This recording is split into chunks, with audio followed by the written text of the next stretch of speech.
मोका अंतर्गत गुन्ह्यातून जामिनावर बाहेर आलेल्या सराईत गुन्हेगाराला सोलापूर ग्रामीण पोलिसांच्या स्थानिक गुन्हे शाखेने अटक केली आहे। त्याच्यासोबत 16 गुन्ह्यांमध्ये फरार असलेल्या विधी संघर्षग्रस्त बालकालाही ताब्यात घेण्यात आले।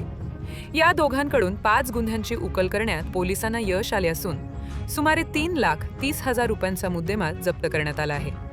पोलीस निरीक्षक संजय जगताप यांच्या मार्गदर्शनाखाली सहाय्यक पोलीस निरीक्षक ज्ञानदेव वाघ यांचे पथक मंद्रुप परिसरात गस्त घालत असताना मिळालेल्या गुप्त माहितीच्या आधारे अंत्रोळी फाटा येथे कारवाई करण्यात आली।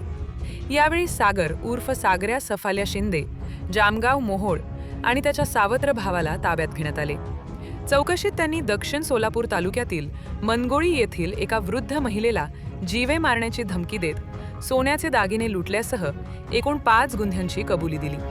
आरोपींकडून 16.5 ग्रॅम सोन्याचे दागिने, 15 ग्रॅम चांदीचे दागिने, युनिकॉर्न मोटारसायकल, रोख रक्कम असा एकूण 3,29,750 रुपयांचा मुद्देमाल जप्त करण्यात आला।